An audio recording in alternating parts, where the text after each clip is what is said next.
सभी छात्र छात्राओं का स्वागत है अपने यूट्यूब चैनल स्टडी 100 में।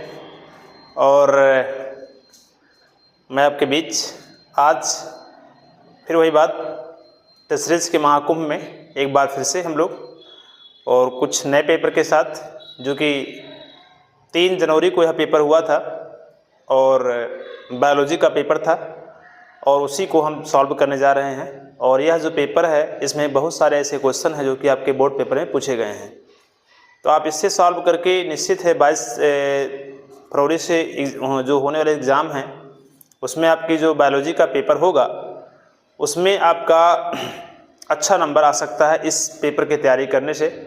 और ऐसे क्वेश्चन को इसमें समाहित किया गया है जो आपके पेपर में कई बार पूछे गए हैं और इस 2024 के पेपर में आने की पूरी संभावना है। तो चलिए हम लोग उसी क्रम में एक बार फिर टेस्ट सीरीज के इस महाकुंभ में हम आपके साथ और एक बार फिर आपके सामने बायोलॉजी का पेपर लेकर के इसके बाद में फिर हम ऐसे क्रम में सभी जितने टेस्ट सीरीज होंगे उसी को सॉल्व करते हुए आपके आगे बढ़ेंगे। तो यहाँ से आप क्वेश्चन उठाइए, मतलब क्वेश्चन को लीजिए और आप ले करके अपनी पुस्तकों से अपने नोट्स से इसको क्या है तैयारी कीजिए, क्योंकि इसके अलावा कोई भी क्वेश्चन आपके पेपर में आने वाला नहीं है। तो यह एक ऐसा चैनल है जहां पर आपको सब कुछ मिल रहा है, फ्री मिल रहा है और एक भी उसमें क्या है पैसा आपको देना नहीं है, फ्री ऑफ कास्ट है। तो आप पूरी तैयारी से कर सकते हैं। और मेरा एक जो चैनल चल रहा है एकेडमिक क्लास के चल रहा है प्रदीप क्लासेस, उस पर जाएं और उसको जा करके बिल्कुल सब्सक्राइब करें और उस पर आप जो है जितने भी क्लासेस है अभी मैं जल्द ही फिजिक्स पे समाप्त किया हूँ और अब उसमें जो है केमिस्ट्री और मैथ को लेकर के चर्चा है, जल्द ही उसको समाप्त कर देंगे हम। तो आप जाकर के पूरी फिजिक्स की A to Z पूरी तैयारी आप वहाँ से कर सकते हैं, ठीक है। तो हम बढ़े और बात करते हैं आज टेस्ट सीरीज के इस महाकुंभ में बायोलॉजी के पेपर जो 3 जनवरी 2024 को हुआ था उसी को सामने आपके प्रस्तुत है। 70 का पूर्णांक होगा, पूरी किताब का ये टेस्ट है और पूरी तरह से आपका एक ऐसा निचोड़ बनाया गया है जो आपके पेपर से अलग बिल्कुल नहीं रहेगा, ठीक है। तो चलिए हम लोग देखते हैं और बात कर लेते हैं इस टेस्ट सीरीज के महाकुंभ में, ठीक है। बोर्ड परीक्षा में सही प्रश्न यहीं से आएगा, बिल्कुल एकदम मैं 101% सत्य बोल रहा हूँ। इस चीज़ को 101% तो होता नहीं है, 100% की बात मैं बोल रहा हूँ, पूरी तरह सत्य बोल रहा हूँ कि यहीं से ही क्वेश्चन आएगा। पिछले 12 सालों का बता दे रहा हूँ, एक्सपीरियंस मेरा है। मैं जो भी क्वेश्चन यहाँ से देखता हूँ उसमें 90+% आपको क्या होते हैं, 95% को जो क्वेश्चन है आपके कंप्लीटली फंस ही जाते हैं उसमें से, और कभी कभी तो पूरे क्वेश्चन आपके इस टेस्ट सीरीज से फंस गए हैं। तो आप इसको आप तैयारी करें और एक अनुभव इसके पीछे जुड़ा हुआ है, एक जो है एक एक्सपीरियंस है, उसको लेकर के आप बात करें। तो चलिए हम लोग बात करते हैं। और स्टडी 100 जो हमारा चैनल है और प्रदीप क्लासेस मेरा संस्था का नाम है, तो इससे आप जुड़ करके पूरी तरह से लाभ प्राप्त कर सकते हैं। आइए और हम लोग बात कर लेते हैं आज के इस क्लास में। प्रदीप क्लासेस 2023-24 चैनल आपका है और यह जो है ये जो है बोर्ड यूपी बोर्ड 2023-24 मैं लिख भी दिया हूँ। तो इसमें बिल्कुल आप वो मत मानिए कि निश्चित यहाँ से क्वेश्चन नहीं है, क्वेश्चन बिल्कुल आएगा। तो आज का आपका मतलब मैक्सिमम मार्क कितने का 70 का पूर्णांक मिलेगा आपको। और देखिए 3/1/2024 को यह पेपर हुआ था और इसी को हम जा रहे हैं सॉल्व कराने के लिए, ठीक है। तो मैक्सिमम लोगों को जोड़िए इससे, जैसे लोगों को लाभ हो। आइए हम लोग चलते हैं बहुविकल्प पर। आपको पता होना चाहिए बायोलॉजी जो होता है इसमें ओनली 4 ही विकल्प आते हैं, 4 नंबर के होते हैं, 1 नंबर का जो होता है विकल्प होता है। तो आइए देखते हैं पहले क्वेश्चन को थोड़ा जूम कर लेते हैं हम लोग और थोड़ा सा देखिए, ये दिखाई दे रहा है सबको, चलिए दिखाई दे रहा है। तो आप देखिए पहला क्वेश्चन पूरी तरह से आप पढ़ सकते हैं, सभी प्रश्न स्वच्छता पूर्वक हल करने हैं। बहुविकल्प प्रश्न है और पहला प्रश्न है बीटी फसलों के उत्पादन में निम्नलिखित में से कौन सा भाग लेता है। कौन भाग लेता है, कौन सा भाग लेता है, कौन भाग लेता है, बात एक ही है। बीटी फसल जो होते हैं ये किस प्रकार की फसल हैं, एक संकर फसल है, ठीक है। बीटी फसलें होती हैं जो जिसमें जो है कौन भाग लेता है भाई, इसमें जो होगा इसमें जीवाणु भाग लेता है। कौन लेगा भाग बताइए, इसमें ऑप्शन दिया गया है शैवाल, फफूंदी, जीवाणु और ये सभी, ठीक है। तो एक चीज बता दूं मैं यहाँ पर, ऑप्शन नंबर आपका 3 इसमें सही होगा, जीवाणु लेता है भाग। बीटी फसलों के उत्पादन में जीवाणु क्या है मुख्य रूप से भाग लेता है। ठीक है। क्वेश्चन नंबर हम सेकंड में खा की तरफ बढ़ते हैं। डीएनए खंडों को आपस में जोड़ने के लिए या डीएनए खंडों को आपस में किस एंजाइम से जोड़ा जाता है। डीएनए खंड जो होते हैं, जब टूटते हैं, एक डीएनए से दूसरा डीएनए जब निर्माण होता है, तो जो उसके खंडों को जोड़ने के लिए किस एंजाइम का निर्माण हो, किस एंजाइम के द्वारा जोड़ा जाता है। एमाइलेज है, लाइगेज है, एंडोन्यूक्लियस है और ये सभी है। बिल्कुल से इसमें देखा जाए तो इसमें कौन सा होगा, दूसरा होगा, यानी क्या लाइगेज एंजाइम द्वारा जो है इसको जोड़ा जाता है। लाइगेज एंजाइम द्वारा क्या है चीज जुड़ता है। ठीक है, अगले क्वेश्चन की तरफ चलते हैं हम लोग और बात करते हैं गा की दलहनी पौधों की जड़ों में पाया जाता है राइजोबियम, एजोटोबैक्टर, ठीक है, स्यूडोमोनास। तो यहाँ बता दे रहा हूँ मैं, इसमें मुख्य रूप से देखा जो राइजोबियम तो है ही है, लेकिन साथ साथ एजोटोबैक्टर भी होता है, एजोटोबैक्टर भी होता है और स्यूडोमोनास भी होता है। यानी क्या होगा इसमें, ऑप्शन नंबर क्या होगा, 4 से होगा। सभी जो है पूरी तरह से दलहनी पौधों की जड़ों में क्या है पाए जाते हैं। ये नाइट्रोजनी स्थिरीकारक के रूप में क्या होता है। तो आप यहाँ देखा जाए दलहनी पौधों की जड़ों में पाया जाता है, ये पूछा गया है। ऐसा नहीं पूछा गया है कि नाइट्रोजनी स्थिरीकारक के रूप में कौन होता है। तो ये याद रखिएगा, नाइट्रोजनी स्थिरीकारक के रूप में अगर पूछा जाता है तो उसमें राइजोबियम मुख्य रूप से आता है। ठीक है, आगे बढ़े बात करते हैं टीबी के टीके का नाम क्या है। टीबी के टीके का नाम क्या, वेरी वेरी इंपॉर्टेंट क्वेश्चन और कई बार पूछा गया है, जिसे हम कहते हैं PAS, OPB, DPD, DPT होता है और BCG। इसमें क्या होता है बताइए, BCG होता है जो टीबी के टीके का क्या होता है, नाम होता है। ठीक है, टीबी के टीके का नाम होता है, हो गया। तो BCG होता है, इसका टीके का नाम होता है। तो आप इसको नोट कर लीजिएगा। तो आपके 4 ऑप्शन जो हो गए कंप्लीट हुए, जो 4 ऑप्शन आपके थे कंप्लीट हुए। तो देखिए पहला ऑप्शन आपका था BT फसलों से, जो आपका ऑप्शन नंबर 3 है। DNA आपका जो है खंड लाइगेज से जुड़ा जाता है, दलहनी पौधों में सभी होते हैं और BT जो है टीके का नाम क्या, BCG है। आगे आते हैं, क्वेश्चन की तरफ बढ़ते हैं और नेक्स्ट, अगर इसका आपको स्क्रीनशॉट लेना तो स्क्रीनशॉट ले लें। ठीक है, आप ये जो है 4 क्वेश्चन आप इसका स्क्रीनशॉट ले लें। ठीक, इसको भी ले लें, देखिए। अच्छा, आगे चले हम लोग और बात करते हैं नेक्स्ट क्वेश्चन की ओर। क्वेश्चन नंबर बात करते हैं 2 को लेकर, बड़ा ही इंपॉर्टेंट क्वेश्चन है और इनको भी थोड़ा सा हम जूम कर देते हैं जिसको आपको अच्छी तरह दिखाई दे। यहाँ देखिएगा क्वेश्चन दिया गया है, प्रसव से संबंधित है। देखिए प्रश्न नंबर 2 दिया गया है, का दिया गया है प्रसव। ठीक है, क्या है, प्रसव को प्रेषित करने में कौन से हार्मोन शामिल होते हैं। बहुत ही इंपॉर्टेंट क्वेश्चन, याद रखिएगा इस चीज को। ठीक है, प्रसव को जो है प्रेरित करने में कौन से हार्मोन जो होते हैं, ये जो है शामिल होते हैं। इसमें हार्मोन पूछा गया आपसे है। तो अगर देखा जाए तो प्रसव क्या है, प्रसव जो होता है गर्भकाल पूरा होने पर पूर्ण विकसित शिशु के, गर्भकाल जब पूरा हो जाता है तो पूर्ण जो विकसित शिशु होता है, शिशु का, ठीक है, गर्भाशय से बाहर आने का जो प्रक्रिया होती है उसी को हम क्या कहते हैं, प्रसव कहते हैं। ठीक है, क्या कहेंगे, उसी को प्रसव कहेंगे। यानी गर्भकाल पूरा होने के पश्चात जो पूर्ण विकसित शिशु होता है उसके बाहर आने की प्रक्रिया को हम क्या कहते हैं, प्रसव कहते हैं। और प्रसव जो होता है, प्रसव को प्रेरित करने के लिए, ठीक है, प्रसव को जो है प्रेरित करने के लिए, तो प्रसव के जो दौरान होता है, प्रसव के दौरान जो है गर्भाशयी तथा जो उदरीय संकुचन होते हैं और वह गर्भाशय क्या होती है, फैल जाते हैं, जिससे जो शिशु होता है वो बाहर आ जाता है।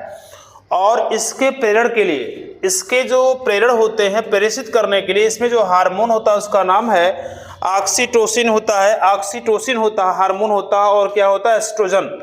याद रखिएगा, ऑक्सीटोसिन नाम लिख लीजिएगा इसका, क्या होगा बताइए, ऑक्सीटोसिन नामक हार्मोन होता है, टोसिन।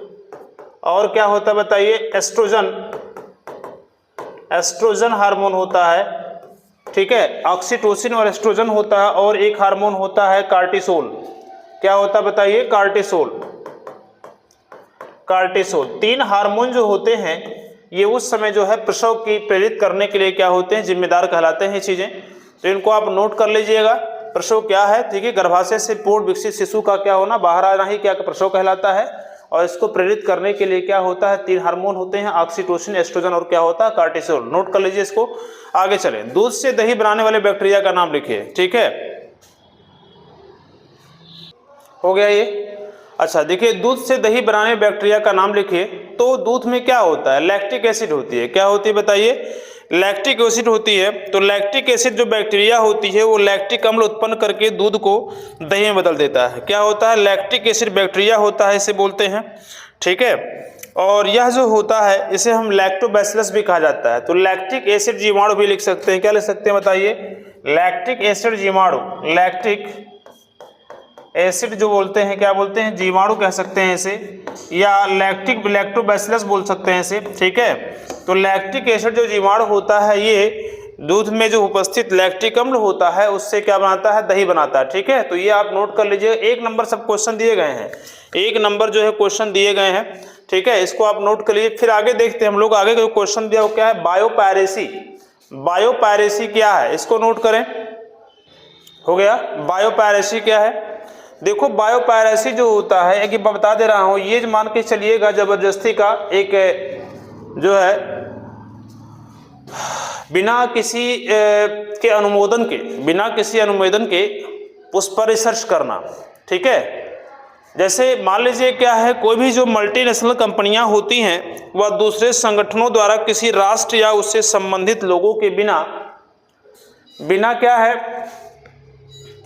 व्यवस्थित अनुमोदन या क्षतिपूरक के जैव संसाधनों का उपयोग किए बिना जो है, जो कोई भी विदेशी कंपनी हो और आकर के क्या हो किसी दूसरे देश में, उनमें बिना व्यवस्थित अनुमोदन लिए, ना कुछ जो है उससे कोई आज्ञा लिए, डायरेक्टली वहां पर क्या करना, अपना एक निजी कार्यक्रम चलाना, या फिर कहा जाए उनके संसाधनों का क्या करना, उपयोग करना, या वहाँ की चीज़ों का क्या करना, अध्ययन करना ही क्या कहलाता है? बायोपायरेसी कहलाता है। क्या कहलाता है? बायोपायरेसी कहलाता है। यानी अगर मान लीजिए हम भारत से अमेरिका जा रहे हैं, मान लीजिए भारत से हम कहाँ जा रहे हैं? अमेरिका जा रहे हैं, और बिना वहाँ की चीज़ों से हम पूछे क्या कर रहे हैं, वहाँ के संसाधनों का प्रयोग कर रहे हैं, साथ ही साथ वहाँ की चीज़ों को रिसर्च कर रहे हैं हम, बिना आज्ञा लिए, बिना कोई अनुमोदन लिए, बिना कोई ठोस प्रमाण लिए, तो ऐसी स्थिति पे क्या, उसे हम क्या कहेंगे? बायोपायरेसी कहेंगे। उसे क्या कहेंगे? बायोपायरेसी कहेंगे। ठीक है, तो इसको आप नोट कर लीजिएगा। ठीक है, अगर हमारा जो अगले क्वेश्चन की बात करें हम, तो ये खत्म हुआ, का, खा, गा तीनों हो गया। आगे की बात करते हैं हम। अगला देखा जाए, जैव विविधता की परिभाषा दीजिए और इसके संरक्षण की 2 विधियां लिखिए। जैव विविधता क्या है? जैव विविधता किसे कहते हैं? किसी भी समिष्ट में हो, किसी भी जो है एक निश्चित स्थान पर जो है जीवों की कई प्रजातियां एक साथ जो मिलती हैं उसी को क्या कहते हैं? जैव विविधता कहते हैं। किसी एक निश्चित स्थान पर पाए जाने वाले जीवों की तमाम प्रजातियों के समूह को हम क्या कहते हैं? जैव विविधता कहते हैं। और इसके संरक्षण की 2 विधियां लिखी हैं। संरक्षण में क्या देखा जाए, तो आजकल क्या है जो है तमाम जो है इसके राष्ट्रीय उद्यान बनाए गए हैं। राष्ट्रीय उद्यान बना करके भी इसका संरक्षण किया जा सकता है। ठीक है, लोगों को जागरूक करके भी इसका संरक्षण किया जा सकता है। ठीक है, और भी तमाम जो शिकार है, शिकार को रोक करके भी क्या संरक्षण किया जा सकता है। तो ये तमाम चीज़ें ऐसी होती हैं। ठीक है, तो आप 2 विधियों में क्या भी मैंने बताया कि इसमें आप शिकार भी लिख सकते हैं, शिकार को भी रोका जा सकता है, और भी तमाम जो है कृत्रिम विधियों से क्या है चिड़ियाघरों को बना करके भी क्या है इनको संरक्षित किया जा सकता है। ये तमाम चीज़ें ऐसी होती हैं। और फिर क्या है कि जैव विविधता के मतलब संरक्षण में जैसे क्या है, जिस स्थान पर जो प्राणी रहता है उसी के अनुकूल वहाँ पर क्या है उसको स्थिरता प्रदान करना, ये सब जो होती हैं जैव विविधता की क्या है संरक्षण की विधियाँ हैं। ठीक है, तो जैव विविधता की परिभाषा और इसकी क्या 1 नंबर का है वो 1, 2 एक का इसका आधार। जैव प्रौद्योगिकी क्या है? जैव प्रौद्योगिकी क्या है? जिसे हम कहते हैं बायोटेक्नोलॉजी बोलते हैं। इसे क्या कहते हैं? बायोटेक्नोलॉजी कहते हैं। जो जैव प्रौद्योगिकी क्या कहलाता है? जीवों मानव कल्याण एवं उत्थान हेतु जैविक यंत्रों या अभिक्रियाओं का अनुप्रयोग करके जो है किसी भी जीवों के लिए क्या होता बताओ? जीवों के लिए मानव कल्याण के लिए, ठीक है, मानव कल्याण के लिए जो होता है उत्थान हेतु या फिर क्या है उनके कल्याण हेतु जैविक जो है अभियान जो है कृत्रिम यंत्रों द्वारा जो है उनके लिए नई चीज़ों का क्या निर्माण करना। नई चीज़ों का मतलब यहाँ पर ये हुआ जैसे दवाओं का निर्माण करना, टीका का निर्माण करना, तमाम और भी चीज़ें हैं उनका निर्माण करना जिससे क्या है उनका कल्याण हो सके। तो ये जो चीज़ें होती हैं इनका प्रयोग जो होता है जैव प्रौद्योगिकी कहलाता है, या यूँ कहा जा सकता है बायोटेक्नोलॉजी किसे कहेंगे?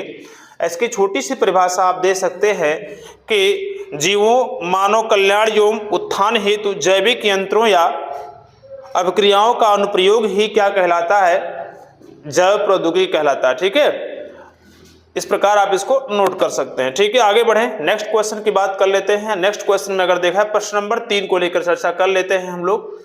प्रश्न नंबर 3 अगर देखा जाए तो आपके 2 नंबर क्वेश्चन होते हैं। ठीक है, इनको लेकर चर्चा कर लेते हैं। यहाँ पर देखिए पहला क्वेश्चन दिया गया है, त्रिसंलयन क्या है और यह कहाँ और कैसे संपन्न होता है। त्रिसंलयन में सम्मिलित न्यूक्लियाई का नाम लिखिए। ठीक है, त्रिसंलयन देखिए इसका संबंध सीधे पौधों से लिया गया है। देखिए त्रिसंलयन की जो प्रक्रिया है ये मादा भ्रूणपोष की बात होती है। मादा भ्रूणपोष में होता है, चीजें भ्रूणपोष में होता है। ठीक है, और इसको हमने क्या है, बायोलॉजी का जो चैप्टर हमने जो इसको पढ़ाया है, पहला जो मैं चैप्टर दिया हूं उसमें आप बताया हूं मैं कि जब पुंकेसर के द्वारा जो है, पुंकेसर के द्वारा या परागनलिका, मान लीजिए ये जयांग है, ये क्या है बताइए, इस प्रकार से आप इसको समझ सकते हैं। ये जयांग है, इस प्रकार से जयांग मान लीजिए है, और ये जो है वर्तिकाग्र होता है। ठीक है, और इसके अंदर जो होते हैं क्या होता है, ओवरी होता है, ओवरी होता है। ठीक, तो जब यहाँ से जो है परागनलिका के माध्यम से, परागनलिका जब हमारे पुंकेसर आए तो परागनलिका में क्या होते हैं, 2 होते हैं। इसमें 2 नर क्या होते हैं, 2 नर केंद्रक होते हैं, जिनमें से क्या होता है, एक जो होता है मादा केंद्रक से क्या कर लेता है, संयोजन करता है। एक जो आएगा देखिए परागनलिका के माध्यम से आएगा, और दूसरा क्या, एक क्या करेगा, मादा केंद्रक से, इसमें 2 होंगे तो एक क्या करता है, मादा केंद्रक के साथ जो है संयोजन कर लेता है, और दूसरा नर केंद्रक भ्रूणपोष में स्थित द्वितीयक केंद्रक भ्रूणपोष में स्थित क्या होगा, 2n जो द्वितीयक केंद्रक होता है उससे क्या करता है, संयोजन कर लेता है। ठीक है, उससे क्या होता है, संयोजन करता है। द्वितीयक केंद्रक में 2 केंद्रक पहले से क्या होते हैं, मौजूद होते हैं। द्वितीयक केंद्रक में क्या होगा, 2 केंद्रक पहले से मौजूद होते हैं, और तीसरा जो होता है, जो नर केंद्रक होता है, जो जाकर के मादा केंद्रक से क्या करता है, संयोजन कर लेता है।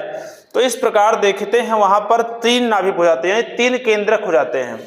2 केंद्रक तो पहले से मौजूद है, और तीसरा जो होता है आकर के जो है, जो एक इसमें 2 होते हैं ना, एक जो होता है मादा से जो संयोजन करता है, तो जाकर के वहां देखा है तो 2n पहले से होता है, और एक आकर के n और मिलता है तो 3n, यानी क्या होता है, 3 केंद्रक प्राप्त हो जाता है, और 3 केंद्रक बन जाता है, जहां पर हम इसे क्या कहते हैं, त्रिसंलयन कहते हैं। इसी को हम क्या कहते हैं, त्रिसंलयन कहते हैं। ठीक है, तो इसको आपको अगर लिखना होगा तो लिख सकते हैं, परागनलिका से मुक्त होने वाले 2 केंद्रक, परागनलिका से मुक्त होने वाले 2 केंद्रक में से एक केंद्रक जो होता है मादा केंद्रक से संयोग करता है, और दूसरा जो होता है भ्रूणपोष में स्थित, भ्रूणपोष में क्या होते हैं स्थित द्वितीयक केंद्रक से क्या करता है, संयोजन करता है। द्वितीयक केंद्रक मतलब 2n से क्या करता है, संयोजक कर लेता है। ठीक है, तो इस प्रकार अगर देखा जाए तो भ्रूणपोष में पहले से 2 केंद्रक मौजूद है, और एक जो पहले आकर के मादा केंद्रक से क्या कर लेता है, संयोजन कर लेता है। तो इस प्रकार से देखा जाए तो 3 केंद्रक मौजूद हो जाते हैं पूरे भ्रूणपोष में, और 3 केंद्रक मौजूद होने से इसी को हम क्या कहते हैं, त्रिसंलयन कहते हैं। क्या कहते हैं, त्रिसंलयन कहा जाता है यहाँ पर। ठीक है, और इसमें अगर देखा जाए तो त्रिसंलयन की प्रक्रिया भ्रूणपोष में होती है, तथा इसमें ध्रुवीय केंद्रक क्या होते हैं, सम्मिलित होते हैं। यहाँ देखा जाए तो त्रिसंलयन में सम्मिलित न्यूक्लियाई का नाम बताइए। इसमें सम्मिलित होने वाले न्यूक्लियाई का नाम क्या बताइए, ध्रुवीय केंद्रक होता है। क्या बताइए, ध्रुवीय केंद्रक होता है। याद रखिएगा, इसे ध्रुवीय केंद्रक कहते हैं, जो इसके जो है त्रिसंलयन में सम्मिलित होने वाले न्यूक्लियाई का जो है नाम है। तो इसको आप क्या करें, नोट कर लें। ठीक है, ध्रुवीय केंद्रक में क्या होगा, इसमें द्वितीयक केंद्रक हो जाएगा, ऐसा लिख सकते हैं, द्वितीयक केंद्रक, और प्लस क्या होगा, नर केंद्रक होता है। दोनों क्या मिल करके जो क्या पूरा करते हैं बताइए, त्रिसंलयन का पूरी प्रक्रिया कंप्लीट करते हैं। तो इसको आप नोट कर लें। फिर आगे बढ़ते हैं हम लोग, नेक्स्ट क्वेश्चन की बात कर लेते हैं। खा में जो आपका खा वाला क्वेश्चन दिया उसको लेकर चर्चा कर लेते हैं। तो आइए फिर से देखते हैं यहाँ पर अगला क्वेश्चन जो खा वाला है। ठीक है, तो देखिए यहाँ पर क्या दिया, जनसंख्या विस्फोट के कौन कौन से कारण हैं। ये तो बहुत आसान क्वेश्चन है, वो कई बार आपके पेपरों में क्या पूछा गया। ठीक है, जनसंख्या विस्फोट के कौन कौन से कारण हैं, क्यों जनसंख्या विस्फोट बार बार हो रही है या अधिक हो रहा है लगातार। आप जान रहे हैं भारत की जनसंख्या लगातार बढ़ रही है, या फिर किसी भी देश में जनसंख्या अगर वृद्धि हो तो उसका रीजन क्या है? उसका रीजन होता है, देखो बता दे रहा हूँ, कई रीजन है उसके हैं। पहला होता है बाल विवाह होना, बाल विवाह, हालांकि ये प्रक्रिया अब तो खत्म हो चुकी है, बाल विवाह होना। दूसरा होता है क्या है, जो है अशिक्षा होना, जो अशिक्षित व्यक्ति होता है उसके कारण होता है, शिक्षा नहीं इसके पास है। मनोरंजन के साधनों की कमी होना, मनोरंजन के साधनों की क्या होना, कमी होना, साधनों की कमी होना। चौथा होता है जो सरकार द्वारा या गवर्नमेंट द्वारा जो समाज का जो कल्याणकारी जो योजनाएं होती हैं, जो या यूँ कहा जाए जो परिवार नियोजन संबंधी जो योजनाएं होती हैं वो जो होती हैं वो समाज तक ना पहुंच पाना, समाज तक पूरी तरह जानकारी ना होना, ठीक है। तो ऐसे तमाम चीज़ें ऐसी हैं जो लगातार जो है हमारे जो है जनसंख्या विस्फोट का क्या है कारण बन रही हैं, ठीक है। तो इनको आप नोट कर सकते हैं। और भी है इसका, जैसे गर्म जलवायु होना, गर्म जलवायु होना, कम समय में क्या हो जाना, गर्म जलवायु होने का कारण क्या होता है, जो भारत का व्यक्ति है वो कम समय में क्या होता है, परिपक्व हो जाता है, जो है उसकी जो जन्म जो क्षमता होती है, जो जन्म क्षमता होती है वो क्या होती है, वृद्धि हो जाती है गर्म जलवायु के कारण जो है। ये ऐसी तमाम स्थितियां हैं जिसके कारण क्या जनसंख्या विस्फोट के कारण है। और क्या करना, अगर यही क्वेश्चन बड़े में आता है तो आपको ये हेडिंग बना करके क्या करना पड़ेगा, उस चीज़ को लिखना पड़ेगा, ठीक है। तो इसको आप नोट कर लें, ठीक है, इसको नोट कर लें, फिर आगे बढ़ते हैं हम लोग। और यहाँ अगर देखा जाए इसके रोकने के कारण क्या है, जनसंख्या वृद्धि के रोकने के कारण क्या है, तो यही सब जो नहीं है इसी को पूरा कर देना, इसी को पूरा करना है। जनसंख्या जो है इस प्रकार से देखा जाए तो लोगों का जागरूक होना, ठीक है। आजकल क्या है, आजकल का ये कॉन्सेप्ट है हम दो हमारे दो, हम दो क्या है हमारे दो, ये जो सिद्धांत दिया गया है दो बच्चों की जो पॉलिसी है, ठीक है, इस चीज़ को गवर्नमेंट को लागू करना चाहिए। तमाम ऐसी चीज़ें हैं, ठीक है। तो इसको आप नोट करें, फिर हम आगे बात करते हैं और बात कर लेते हैं पंछियों तथा मधुमक्खियों में लिंग धारण को समझाइए, ठीक है। तो इसको आप नोट करें, ठीक है, नोट कर लीजिए, इस प्रकार से आप इसको नोट लिख सकते हैं। हो गया ये, चलिए आते हैं हम लोग बात कर लेते हैं, इनकी बात कर लेते हैं, ठीक है। यानी पक्षियों तथा मधुमक्खियों में लिंग धारण किस प्रकार होता समझाइए उसको। तो अगर देखा जाए तो पंछियों में देखा जाए तो यहाँ पर जो होता है जड़ और ZW, ठीक है, जड़ होता है और ZW होता है। यहाँ पर देखा जो जिसमें नर पक्षी होता है वो होमोगैटिक होता है। जो नर पक्षी होगा उसे क्या कहेंगे, होमोगैटिक। इसे क्या कहेंगे, नर पक्षी कहेंगे, इसे क्या कहेंगे, नर पक्षी कहेंगे, इसे क्या कहेंगे, मादा पक्षी कहेंगे, मादा पक्षी कहेंगे, इसे क्या कहेंगे, मादा पक्षी कहेंगे, ठीक है। तो जो पंछियों में होता है जड़ होता है और नर पक्षी होमोगैटिक होता है, और जो मादा पक्षी होती है उसमें दो प्रकार के जो होते हैं लिंग गुणसूत्र होते हैं, ZW होते हैं, ठीक है। तो इसमें जो होते हैं जो होता है आधे अंडाणु जिनमें जड़ लिंग गुणसूत्र होता है, और दूसरा जो होता है आधे अंडाणु जिसमें क्या होता है W क्या होते हैं, लिंग गुणसूत्र होते हैं। तो ऐसी स्थिति में जब इसमें क्या होता है, अगर इसका हम क्या करें, विभाजन करें, तो यहाँ पर क्या होगा बताइए, जड़ हो जाएगा, और दूसरा भी क्या होगा, जड़ हो जाएगा। और यहाँ पर देखा जाए तो इसे क्या कहेंगे, जड़ कहेंगे, इसे क्या कहेंगे, इसे W कहेंगे, ठीक है। इस प्रकार से अगर देखा जाए तो यहाँ पर ये चीज़ें होती हैं। तो यहाँ अगर फर्टिलाइजेशन की बात करें, अगर हम फर्टिलाइजेशन अगर देखा जाए यहाँ पर अगर होता है, तो अगर ये जो है जड़ के साथ अगर W मिलता है यहाँ पर तो क्या बनेगा, ZW बनेगा। और ZW अगर बनता है तो इसे हम क्या कहते हैं बताइए, इसे हम कहेंगे फीमेल बर्ड कहेंगे। क्या कहेंगे, इसे फीमेल बर्ड कहेंगे, यानी मादा पक्षी कहा जाएगा। इसे क्या कहा जाएगा बताइए, मादा पक्षी कहा जाएगा, मादा पंछी कहा जाएगा, ठीक है, पक्षी कहा जाएगा। और अगर यहाँ से अगर दोनों का एक जड़ और जड़ मिल जा रहे हैं, दोनों मिल जा रहे हैं, तो ऐसी स्थिति में क्या होगा, इसे हम क्या कहेंगे, नर पक्षी कहेंगे, इसे क्या कहेंगे, नर पक्षी कहा जाएगा, ठीक। तो यहाँ पर जो पंछियों में जो लिंग धारण होता है वो जड़ और क्या होता है, ZW के अकॉर्डिंग होता है। यानी इसमें नर पक्षी आता है, इसमें क्या होते हैं, मादा पक्षी आते हैं। नर पक्षी जो होता है होमोगैटिक होता है, यानी दोनों जो स्पर्म सेल होते हैं वो समान होते हैं, जबकि मादा पक्ष में जो स्पर्म सेल होता है क्या असमान होता है। तो इस प्रकार से इसका एक ग्राफ बना करके इसको आप समझा सकते हैं। इसी प्रकार से मधुमक्खियों का भी लिंग निर्धारण की बात की जाती है, ठीक है। मधुमक्खियों के लिंग निर्धारण की अगर बात करें हम, तो इसमें मधुमक्खी में अगुणित और द्विगुणित प्रकार के लिंग निर्धारण पाया जाता है, जिसमें सामान्यतः मधुमक्खी 3 प्रकार की होती है। इसमें रानी मधुमक्खी होती है, नर मधुमक्खी होती है, और क्या होती है, श्रमिक मधुमक्खी होती है, ठीक है। रानी होगी और क्या होगी, इसमें रानी मधुमक्खी होगी, नर मधुमक्खी होगी, और क्या होगी, श्रमिक मधुमक्खी होती है। और इसको आप जो है तो ये उसी प्रकार से ये भी होता है इसमें, ठीक है। इसमें जो होता है रानी मधुमक्खी जो होती है एवं श्रमिक मधुमक्खी जो होते हैं में XX लिंग गुणसूत्र पाया जाता है, जबकि नर मधुमक्खी में केवल X लिंग गुणसूत्र पाया जाता है। और ये जो होते हैं नर मधुमक्खी जो होते हैं वो 2 प्रकार के होते हैं, जो होते हैं शुक्राणुओं को निर्मित करती है। एक वे शुक्राणु जिनमें X लिंग गुणसूत्र पाया जाता है, दूसरे क्या होते हैं, दूसरे जिनमें क्या X लिंग, दोनों में क्या होते हैं, समान पाए जाते हैं। तो चूंकि इसमें आपको एक ग्राफ द्वारा उसको मैं समझा दे रहा हूँ आप लोगों को, ये आप नोट कर लीजिएगा। ये आपका पंछियों का लिंग निर्धारण होता है और हम बात कर ले रहे हैं मधुमक्खियों का लिंग निर्धारण की अगर चर्चा कर लें तो इस प्रकार से आप देखेंगे। ठीक है,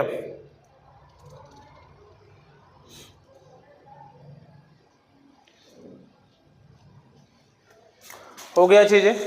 तो यहाँ अगर देखा जाए तो ये क्या होता है, एक होता है मेल हनी होता है, एक होता है फीमेल होता है। देखो जरा ध्यान से, तो यहाँ देखा जाए तो जो मेल होता है हनी बी होती है उसमें 16 क्रोमोसोम पाए जाते हैं। कितने होते हैं, 16 क्रोमोसोम। मेल जो होता है हनी जो होती है उसमें क्या होते हैं, कुल मिला के 16 क्रोमोसोम पाए जाते हैं। और जो फीमेल होती हैं, ठीक है, क्या होते हैं, जो फीमेल हनी होती हैं, फीमेल जो हनी होती हैं ये जो होते हैं इसमें कुल मिला के 32 क्रोमोसोम पाए जाते हैं। कितने पाए जाते हैं बताइए, 32 इसमें क्रोमोसोम होते हैं। तो जब 32 क्रोमोसोम होते हैं तो ये दोनों 16-16 में क्या होते हैं, डिवाइड हो जाते हैं, 16-16 में क्या विभाजित हो जाते हैं ये चीज़ें। तो अगर देखा जाए तो इसमें अगर इसको आप मिलाते हैं तो ऐसी कंडीशन में फिर अगला जो होगा, ये अगर 16 और ये 16 मिलकर के फिर क्या बनाते हैं, 32 बना लेते हैं। क्या बनाते हैं, 32 क्रोमोसोम बना लेते हैं।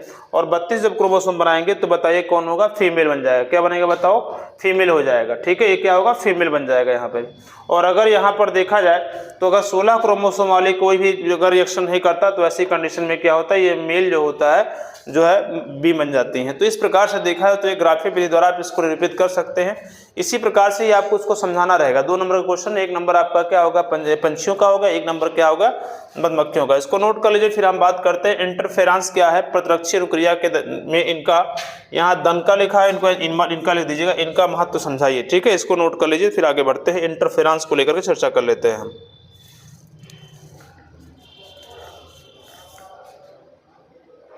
ये हो गया, तो चलिए आगे देखें। इंटरफेरेंस देख लेते हैं क्या चीज़ें हैं, चलिए देख लीजिए। जो इंटरफेरेंस होता है इसका मतलब होता है हस्तक्षेप, तो इसकी इंग्लिश इसकी हिंदी होती है। ठीक है, लेकिन ये बायोलॉजी के रूप में देखा जाए तो इंटरफेरेंस जो होता है कशेरुकी जंतुओं में वायरस से संक्रमित कोशिकाओं द्वारा स्रावित एक ग्लाइकोप्रोटीन पदार्थ होता है। ठीक है, एक जो है जो कशेरुकी जंतु होते हैं उनमें जो होता है स्रावित एक क्या होता है, ग्लाइकोप्रोटीन जो होता है एक पदार्थ होता है, इसे क्या कहते हैं, इंटरफेरेंस कहते हैं। ठीक है, तो ये चीज़ याद रखिएगा। और जो इन कोशिकाओं को वायरसों से संक्रमण के विरुद्ध क्या है, सुरक्षा प्रदान करता है। इंटरफेरेंस का उपयोग वायरस संक्रमण के लिए रोग निवारक तथा निरोधक औषधियों के रूप में किया जाता है। ठीक, तो इस प्रकार इसको आप क्या करेंगे, लिख लेंगे। ठीक है, इसको इस प्रकार से आप लिख लेंगे। प्रतिरक्षीय अनुक्रिया में क्या है, अब भाई ये क्या है, ये वायरस को मारता है, तो प्रतिरक्षीय अनुक्रिया में इसका महत्व क्या है। तो अगर देखा जाए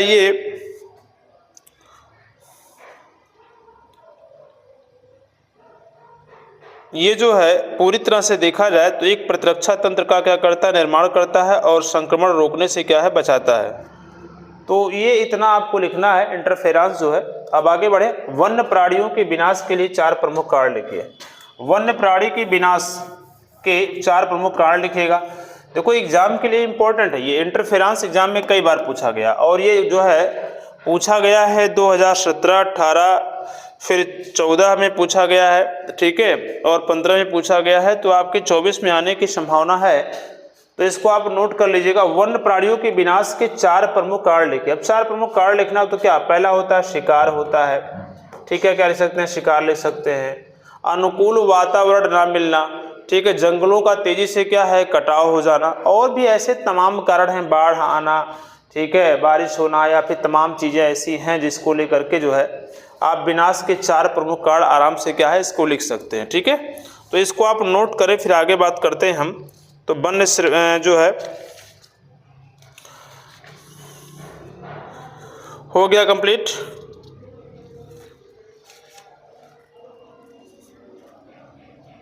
आइए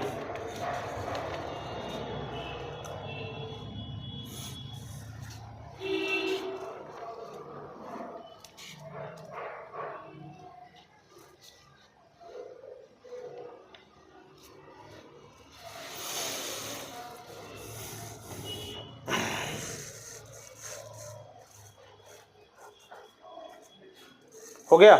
चलिए, तो ये हो गया। आगे बढ़े, इसमें और भी लिख सकते हैं अगर लिखना चाहें तो। पर्यावरण जो है, पर्यावरण के अनुकूल जो है उनका आवास ना होना, ठीक है। मानव क्रियाओं या भूलवश प्राकृतिक कारणों से वनों के में लगने आग जो लग जाती है, आग लगने के कारण क्या होता है, या प्राकृतिक विधि से लग जाए या फिर क्या है मानव के द्वारा लग जाता है, तो इससे कारण क्या होते हैं, जो वन्य प्राणी होते हैं वो क्या होते हैं, नुकसान हो जाते हैं। तो ये सब चीज़ें होती हैं, इसको आप लिख सकते हैं। आगे बढ़ते हैं, आते हैं नेक्स्ट क्वेश्चन की ओर आते हैं, और नेक्स्ट क्वेश्चन में बात करते हैं हम लोग। ये हमारा जो है 2 और जो है 1 नंबर वाले क्वेश्चन समाप्त हो गए। आगे बढ़ते हैं हम लोग और बात करते हैं प्रश्न नंबर 4 की। परागण किसे कहते हैं? परागण जो है किसे कहते हैं, और यह क्वेश्चन आपका आता है 3 नंबर। 4, 5 और 6 जो क्वेश्चन आपको मिलेंगे, 4 नंबर क्वेश्चन, 5 नंबर क्वेश्चन और 6 नंबर क्वेश्चन, प्रत्येक में 4-4 क्वेश्चन होंगे, और प्रत्येक जो होते हैं 3 नंबर वाले क्वेश्चन। तो 12 यहाँ कितने होंगे, 36 नंबर क्वेश्चन के होते हैं, ठीक है। तो आप देखिए जरा, परागण किसे कहते हैं। अब परागण की प्रक्रिया देखो, यहाँ पर बहुत लोग क्या करेंगे कि परागण की तो ये विधि को बता देंगे, ठीक है, इसकी परिभाषा लिख देंगे। मुख्य प्रकारों का वर्णन करना, तो वर्णन करने के स्थान पे क्या उसको हेडिंग डाल के छोड़ देंगे। ऐसा नहीं करना, याद रखिएगा ये क्वेश्चन आपका 3 नंबर का है, तो 1 नंबर तो इसकी परिभाषा हो गई, और बकिया आपका जो है इनके प्रमुख प्रकारों का क्या करना, वर्णन करना है। तो इसमें देखा जाए परागण किसे कहते हैं, तो लिखेंगे परागकोश में उपस्थित परागकणों का, ठीक है, परागकणों का वर्तिकाग्र पर पहुंचने की प्रक्रिया को हम क्या कहते हैं, परागण कहते हैं। जयांग होता है ना, स्त्री केसर होता है, स्त्री केसर का जो वर्तिकाग्र वाला पार्ट होता है, वहां पर पहुंचने की प्रक्रिया को हम क्या कहेंगे, बताओ जरा, परागण कहते हैं। और परागण के प्रमुख प्रकार में बताएं तो इसमें 2 विधि आप लोगों को विशेषकर देखने ध्यान देना। एक होता है स्वयं परागण होता है, और दूसरा होता है क्या, पर परागण होता है। क्या होता है, पर परागण होता है, पर परागण होता है, परागण होता है। और एक होता है कृत्रिम परागण होता है। क्या होता है, कृत्रिम परागण होता है, कृत्रिम परागण होता है। तो इन तीनों को वर्णन करना, ना कि आपको क्या करना है, स्वयं परागण हो गया, पर परागण ले दिए, पर परागण में ही स्वयं परागण, पर परागण तो हिमजल परागण, उसी में क्या है आप जो है हवा क्या वायु परागण आपने लिख दिया, उसी में आप जो है कीट परागण। तो ये नहीं होता है, ऐसे लिखना चाहिए कि आपका जो है परागण की विधि हो गई, इसमें परागण किसे कहते हैं, इसके प्रकारों का वर्णन करना, तो स्वयं परागण, पर परागण और कृत्रिम परागण, ये 3 विधि, ये 3 को विस्तार पूर्वक क्या करना रहेगा, वर्णन करेगा। जब पूछा जाएगा कि पर परागण के कितने पार्ट हैं, तब आप उसमें जो है लिखेंगे जंतु परागण लिखेंगे, जल परागण लिखेंगे, उसके बाद में कीट परागण लिखेंगे, वायु परागण लिखेंगे, तमाम ऐसे उसमें होते हैं, ठीक है। तो इनको आपको नोट कर लेना है, इनकी परिभाषा को देख लेना। आगे देखते हैं, खा नंबर दिया है, रेड डाटा बुक किसे कहते हैं, आप इससे क्या समझते हैं और इसकी उपयोगिता बताइए। रेड डाटा बुक क्या है, रेड माने देखो लाल कलर यहाँ लगा हुआ है, खतरे का निशान है, यानी क्या है, रेड डाटा बुक में ऐसे प्राणियों को जो है लिखा रहता है या रखा जाता है, एक सूची क्रम होता है उसमें, और उसमें जो विलुप्त प्राय प्राणी होते हैं, जो विलुप्त प्राय जो प्राणी होते हैं उनको जो है उसमें लिखा जाता है। भारतवर्ष में या फिर यूँ कहा जाए रेड डाटा बुक की बात करें तो उसमें अगर जो प्राणी पिछले 40 वर्ष या 50 वर्ष तक वो चीज़ नहीं दिखे हैं तो उनको जो है प्रायः जो है रेड डाटा बुक में क्या है सम्मिलित कर लिया जाता है, वो विलुप्त प्राय उसे माना जाता है, ठीक है। उसे विलुप्त प्राय मतलब वो अंतिम अवस्था में है या विलुप्त हो चुका है, तो ऐसे ही चीज़ों को जो है रेड डाटा बुक में लिखा जाता है। इसकी उपयोगिता क्या है, इसके उपयोगिता से ये मालूम चलता है कितने प्राणी जो हैं विलुप्त हो चुके हैं, कितने विलुप्त कगार पर हैं, उनको बचाने उनके संरक्षण करने का क्या है, संरक्षण करना चाहिए, किस प्रकार से करना चाहिए। तो ये चीज़ें जो है हमको क्या है ये बताती है। तो इसको उपयोगिता क्या है, तो इससे हमको सूची प्राप्त होती है कितने खत्म हो चुके हैं, कितने उस कगार पर बैठे हुए हैं जिनको हमको संरक्षण देने की आवश्यकता है। तो ये सिर्फ इससे क्या होगी, जानकारी होती है। आगे चले हम लोग, खाद्य श्रृंखला पर क्या करना है, टिप्पणी लिखना है। खाद्य श्रृंखला जो होती है इस पर टिप्पणी लिखना।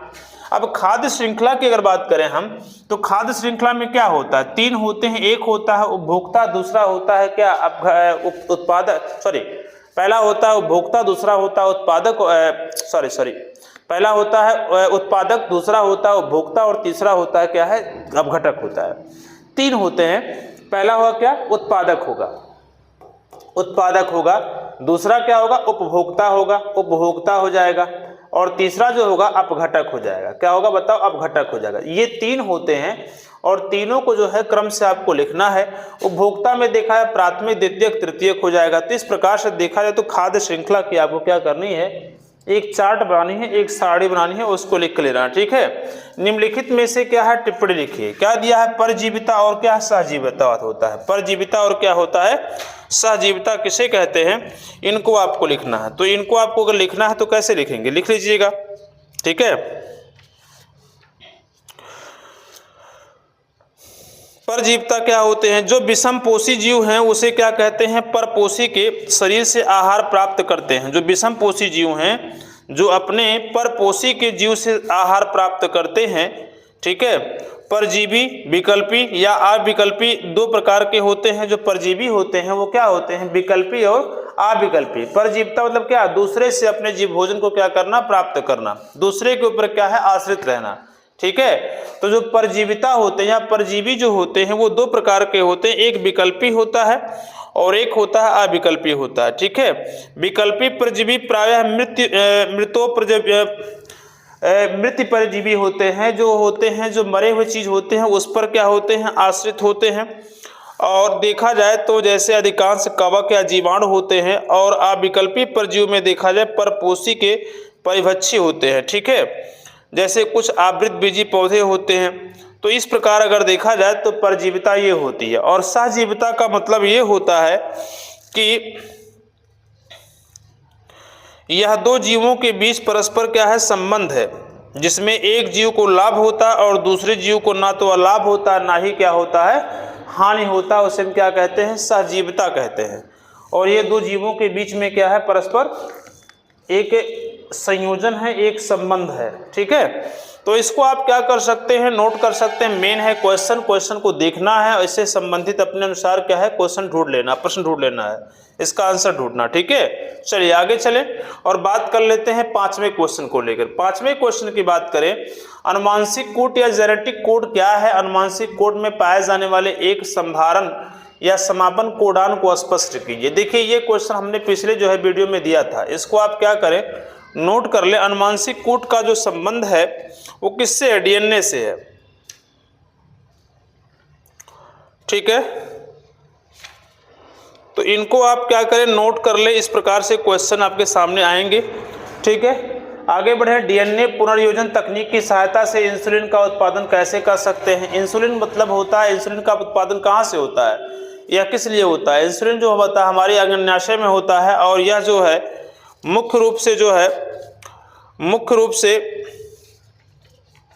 डायबिटीज के रोगियों के लिए क्या है, इंपॉर्टेंट होता है। यह एक प्रकार का एंजाइम होता है जो ग्लूकोज को क्या करता है, ये जो ग्लूकोज होते हैं उनको पूरी तरह से क्या करता है, ये विखंडित करता है।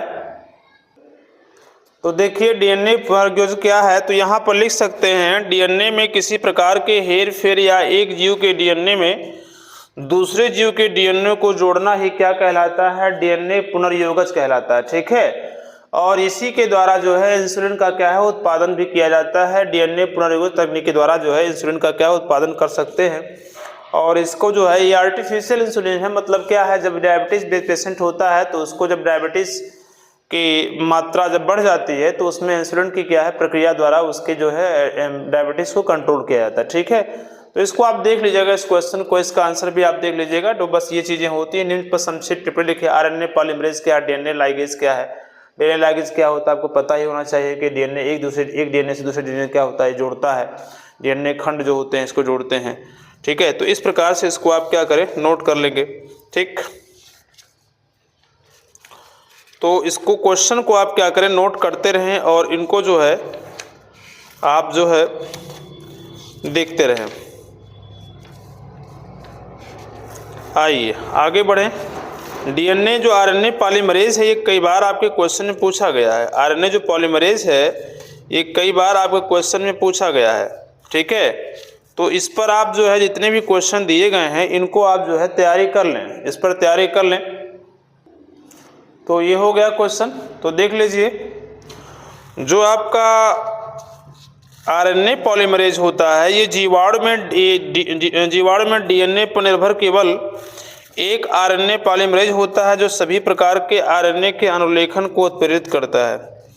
आरएनए पॉलीमरेज उन नायक से जुड़कर अनुलेखन की शुरुआत करते हैं। यह ट्राइफॉस्फेट की क्रियाधार के रूप में प्रयोग कर पूरकता के नियम का अनुपालन करते हुए टेम्पलेट में बहुलिंकित हो जाता है। ठीक है। और अगर डीएनए पॉलीमरेज की बात किया जाए तो यह विकार डीएनए संश्लेषण के लिए डीएनए टेम्पलेट का एक अनुपूरक होता है जो 5 से 3 होता है और 3 से 5 होता है। एक टेम्पलेट के निर्माण करता है। इस चीज़ को मैंने पिछले वीडियो में बताया था, आप लोग इससे लिख सकते हैं। फिर बीटी फसलों को संक्षेप में विवरण दीजिए। ये भी आपका इंपॉर्टेंट क्वेश्चन कई बार पूछा गया है। हालांकि बीटी फसल का उतना क्वेश्चन नहीं आता जितना बीटी कपास का आता है। ठीक है। बीटी कपास से क्वेश्चन काफ़ी पूछे जाते हैं, तो इनको आप क्या करें, नोट कर लेंगे। ठीक है। तो ये आपके 5 नंबर के 4 क्वेश्चन हुए जिनमें आप जो है पूरी तरह से इस पर आप अपनी कमांड बना लें, जो कि अभी क्वेश्चन पूछे जाने वाले हैं। 6वें क्वेश्चन की तरफ आते हैं। ये आपका हुआ 6 नंबर क्वेश्चन। ठीक है। तो 6 नंबर क्वेश्चन में आपका दिया गया है टीकाकरण पर संक्षिप्त टिप्पणी लिखिए, उत्परिवर्तन पर संक्षिप्त टिप्पणी लिखिए, XXY क्रोमोसोम में विकार का वर्णन कीजिए और नामांकित चित्र की सहायता से मानव के शुक्र जनन की प्रक्रिया का वर्णन कीजिए। तो इसको आप पहले क्या करें, कॉपी कर लें इसको, फिर उसके बाद में हम बताते हैं सबके विषय में। तो सब पर हम लोग क्या करते हैं, थोड़ा सा संक्षेप में हम बात कर लेते हैं, बाकी आप लोग अपने अनुसार जो है इसको नोट कीजिएगा। ठीक है। देखिए जरा ध्यान से। अच्छा, आते हैं तो टीकाकरण पर एक संक्षिप्त टिप्पणी लिखना है। तो टीकाकरण क्या है, देखो टीका जो होता है, टीका मतलब चंदन लगाना नहीं होता। टीका का मतलब हुआ जब कभी कोई रोग होता है तो उसका जो है एक उस वायरस के लिए क्या है, एक दवा निर्मित की जाती है आर्टिफिशियल विधि द्वारा, जिसको जो है लगा करके उससे दूर किया जाता है। तो वैक्सीन अथवा टीका, जिसे हम वैक्सीन भी कहते हैं, वैक्सीन अथवा टीका प्रायः कोशिका निलंबन होता है, यानी कोशिका में पूरी तरह से क्या होती है, मिश्रित हो जाती है, अथवा यह कोशिका द्वारा उत्सर्जित एक उत्पाद है। कोशिका द्वारा उत्सर्जित क्या होता है, उत्पाद होता है, यानी कुछ कोशिकाएं होती हैं जो अन्य वायरस को क्या करती हैं, मार देती हैं। टीका जैसे होता है, वैक्सीन कैसे बनती है, मतलब मान लीजिए कोई वायरस अगर है और किसी व्यक्ति पर क्या करता है, वो अटैक करता है, तो बहुत सारे ऐसे वायरस होते हैं कि उनकी जो है बॉडी की जो प्रतिरोध क्षमता उतनी काफ़ी अधिक होती है कि वायरस का प्रभाव उस पर नहीं पड़ पाता है। और जब नहीं पड़ता है तो उन्हीं के सिंपल को लेकर के हम टीका निर्माण करते हैं। जैसे बहुत सारी फिल्में इस पर बनी हुई हैं जिस पे आप देख सकते हैं टीका को लेकर के। ठीक है। तो जब कोई वायरस जो होता है पूरी तरह से देखा जाए तो ये टीका जो होता है, ये कोशिका द्वारा उत्सर्जित एक उत्पाद है जो प्रतिरक्षण कर्मक के रूप में प्रयोग किया जाता है। वैक्सीन जो होता है, ये जो एंटीजन का तैयार घोल होता है जो इंजेक्शन द्वारा शरीर में क्या है, प्रविष्ट कराने का विशिष्ट प्रतिरक्षियों के निर्माण को प्रेरित करके शरीर में सक्रिय जो है प्रतिरोध क्षमता क्या करता है, उत्पन्न करता है। यानी जब इसको लगा दिया जाता है तो उसी अकॉर्डिंग हमारे कोशिका जो सेल्स होते हैं, सेल्स को क्या करता है, निर्मित करता है और बाहर के जो वायरस होते हैं उनको मारने में क्या है, सहायता प्रदान करता है। जैसे अब बच्चों का छोटे से ही क्या होता है, टीका लगना प्रारंभ होता है, खसरा हो गया, टीबी हो गया, ऐसे तमाम ऐसी चीज़ें हैं जो कि लगातार टीका लगता रहता है, जिससे क्या है, मतलब यदि वैक्सीन लगा रहा था जिससे क्या होता है कि उसके जो सेल्स होते हैं बॉडी के, जो बाहरी, जैसे जो माँ के गर्भ में बच्चा होता है जब वो बाहर आता है तो तमाम प्रकार के वायरस से क्या होता है, उसकी बॉडी झेलती रहती है। तो उससे लड़ने लगे, मतलब उससे उसकी बॉडी क्या है, उसके अकॉर्डिंग काम करना प्रारंभ करे, तो इसीलिए उसमें क्या होता है, तमाम प्रकार के एंटीजन यानी वह जो है डाला जाता है, जिससे क्या है उसके सेल्स उस प्रकार से क्या है काम करना प्रारंभ हो जाए। ठीक है। तो इसमें अगर देखा जाए तो टीका या वैक्सीन का जो प्रकार होता है, इसमें देखा जाए नंबर 1 होता जो वो होता है जीवित प्रतिजन बोलते हैं इसे, जीवित प्रतिजन से निर्मित वैक्सीन। जीवित पहला होता है जीवित, पहला जो होता है जीवित प्रतिजन से निर्मित वैक्सीन होता है, पहला निर्मित वैक्सीन हो जाएगा, फर्स्ट हुआ। दूसरा होता है जो है मृत प्रतिजन, दूसरा होता है किससे, मृत प्रतिजन से, मृत प्रतिजन से निर्मित वैक्सीन होती है, से निर्मित वैक्सीन होती है। तीसरा जो होता है आपका वह होता है प्रतिजन के आविष से निर्मित क्या है वैक्सीन होती है, प्रतिजन के आविष से निर्मित वैक्सीन होती है, निर्मित वैक्सीन होती है। और जो चौथा होता है इसमें, चौथा होता है वो है मिश्रित वैक्सीन होती है। क्या होती है? मिश्रित वैक्सीन होती है। ठीक है, तो ये 4 प्रकार के जो टीका होते हैं, वैक्सीन जो होते हैं, ये होते हैं जीवित प्रतिजन से निर्मित वैक्सीन, मृत प्रतिजन से निर्मित वैक्सीन, प्रतिजन के आविष से, और मिश्रित वैक्सीन जो होते हैं, ये 4 प्रकार के होते हैं। जीवित मतलब होता है इसमें जीवित जीवाणुओं या विषाणुओं को छेड़ीकृत करके घोल तैयार किया जाता है जो प्रतिजन युक्त होता है। ठीक है, और इस प्रकार वैक्सीन का यह वैक्सीन होता है, इस प्रकार का जो वैक्सीन होता है, ये पूरी तरह से सबसे अच्छा वैक्सीन मानी जाती है। दूसरा होता है, अब इसको क्या करते हैं, इस वैक्सीन को एक जो है निश्चित जो है टेम्परेचर पे रखा जाता है, नहीं तो इसके जीवाणु होते हैं, जीवित होते हैं, वो मर जाएंगे, इसीलिए इसको क्या है, एक निश्चित जो है टेम्परेचर पे क्या है रखा जाता है। ठीक है, दूसरा होता है मृत जो है प्रतिजन होता है, इसमें सूक्ष्म जीव को मृत करके उनका घोल इंजेक्शन द्वारा क्या होता है शरीर में क्या है प्रविष्ट कराया जाता है। और इसका प्रमुख लाभ यह है कि यह रोगजनक सूक्ष्म जीव का प्रभाव उत्पन्न नहीं कर पाता है, और तो है ठीक है, इसमें ये चीज़ें होती हैं। और प्रतिजन में आविष से निर्मित का मतलब हुआ कि कुछ रोग जो जनक जीवाणु जो बहि आविष उत्पन्न करते हैं, उन्हें प्रतिजन से अलग करके केवल यह आविष या अभिशाप के रूप में शरीर में प्रविष्ट कराया जाता है। और मिश्रित वैक्सीन क्या होता है, कभी कभी 2 या 2 से अधिक विभिन्न प्रकार के जो वैक्सीन होते हैं एक साथ मिश्रित करके एक नए जो है एंटीजन का क्या करते हैं निर्माण कर देते हैं। तो ये 4 प्रकार के होते हैं, इनको आप क्या अच्छी तरह देख लीजिएगा, और ये आपका जो है वेरी इंपॉर्टेंट एग्जाम में कई बार जो है ये पूछा गया। ठीक है, तो आगे बढ़ते हैं, आगे बढ़ने के लिए बात कर लेते हैं उत्परिवर्तन पर क्या है संक्षिप्त टिप्पणी लिखिए। उत्परिवर्तन क्या है? ठीक है, उत्परिवर्तन का जो संबंध है ये किससे है, विकास चैप्टर से लिया गया है। ठीक है, तो इनको आप नोट कर ले, फिर आगे हम बढ़ते हैं।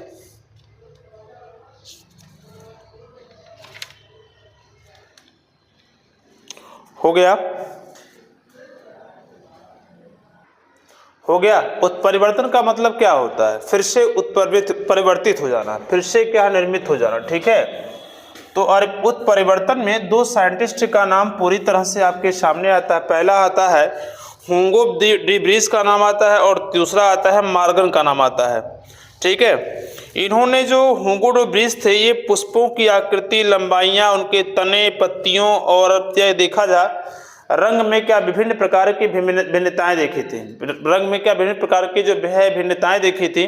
और इसी आधार पर उन्होंने बताया था कि डी ब्रीज ने बताया कि इस कोई भी पौधा होता है जो शुद्ध नस्ल को इस प्रकार की 7 प्रजातियां होती हैं, और उन्होंने इसमें प्राथमिक जातियां कहा। जातीय लक्षणों होने के कारण आकस्मिक वातावरण परिवर्तन से उनमें क्या है परिवर्तन होता रहता है। ठीक है, वातावरण परिवर्तन से या किसी प्रकार की जो है प्रविधि होती है जिसके परिवर्तन से अगर उनमें क्या है पूरी तरह से क्या है जो जिस नस्ल का पौधा है उसमें क्या है पूरी तरह से अगर परिवर्तन नए तरह से परिवर्तन हो जाता है तो वह पूरी तरह से क्या है उत्परिवर्तन का कॉन्सेप्ट कहलाता है। हालांकि इसको आप थोड़ा सा अपनी ओर से देख लीजिएगा, तमाम चीज़ें इसमें क्या है मिली हुई हैं। तो उत्परिवर्तन का जो है संक्षिप्त टिप्पणी है, छोटा सा है, तो इनको आप देख करके अपनी तरह से इसको नोट कर लीजिएगा। ठीक है, आगे देखें तो XXY क्रोमोसोमीय विकार का वर्णन कीजिए। क्रोमोसोमीय विकार जो होता है आप जानते होंगे, ये टर्नर सिंड्रोम के अंतर्गत क्या होता है आता है। इनको आप थोड़ा इसको भी देख ले, टर्नर सिंड्रोम क्या होता है। ठीक है, चलिए तो ये नोट कर लीजिए।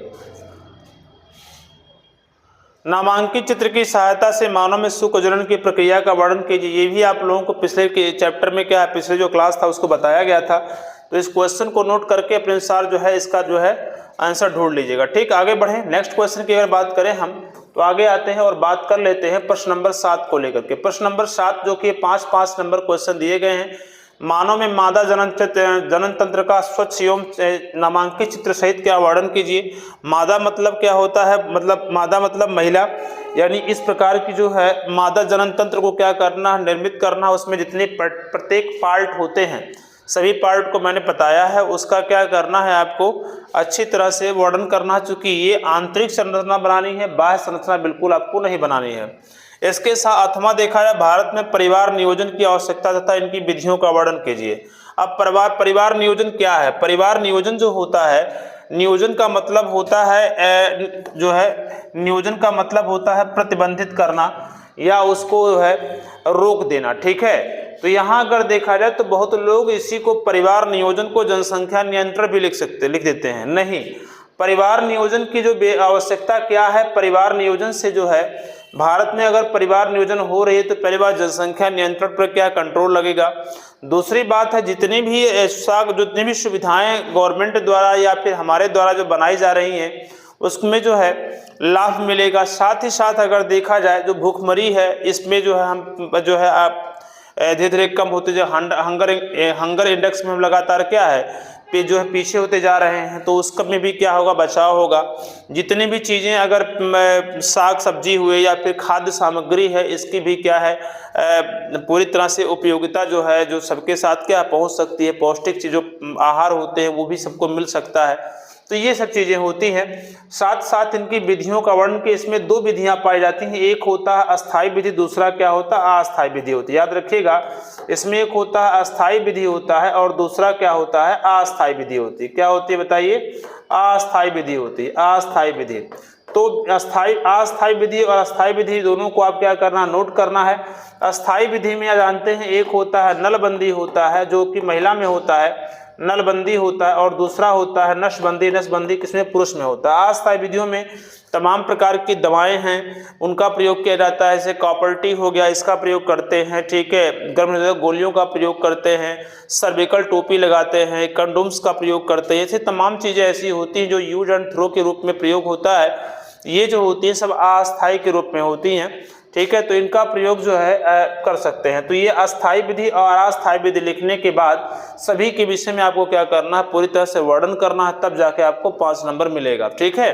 तो इनको आप नोट कर लीजिएगा। फिर आगे देखते हैं वाटसन और क्रिक द्वारा प्रस्तुत डीएनए कुंडली का मॉडल नामांकित चित्र क्या करना, वर्णन करना। तो इस चीज़ को बहुत पहले से आप जानते हैं। वाटसन क्रिक द्वारा मॉडल जो होता है उसमें देखा जाए तो न्यूक्लिक एसिड होती है, पेंटोस होता है और क्या फास्फेट होता है। तो प्रत्येक जो होते हैं न्यूक्लिक एसिड जो होता है, न्यूक्लिक एसिड जो पेंटोस से जुड़ा होता है वो क्या होता है, उसमें ग्लाइकोसिडिक बॉन्ड से द्वारा क्या जुड़ा होता है। साथ ही साथ जो प्रत्येक पेंटोस दूसरे पेंटोस से फास्फोडाइएस्टर बंध द्वारा क्या होता है, बंधा होता है। तो ये सब चीज़ों को थोड़ा सा आप क्या करें, चित्रात्मक रूप से और पूरी तरह से वर्णन करें अपने अनुसार जो है, ठीक है। कैंसर रोग का कारण और रोकथाम, इसके बचाव प्रकाश डालिए। ये भी बड़ा क्वेश्चन है, 5 नंबर वाले क्वेश्चन है जो कि आपके क्या है क्वेश्चन आते रहते हैं। इसमें पारिस्थितिकी की परिभाषा दीजिए, यह कितने प्रकार का होता है और एक तालाब के विभिन्न घटकों का वर्णन करिए। पारिस्थितिकी तंत्र जो है आपको इसमें याद रखना, पारिस्थितिकी तंत्र का जो है निर्माण या इसका शब्द का प्रयोग सबसे पहले एज ए चांसलर ने किया था। तंत्र का मतलब होता है पूरा सिस्टम जो होता है पारिस्थितिकी का, ठीक है। इसकी परिभाषा लिखना, यह कितने प्रकार का होता है। पारिस्थितिकी तंत्र जो है जलीय हो गया, स्थलीय हो गया, घास का हो गया, ठीक है।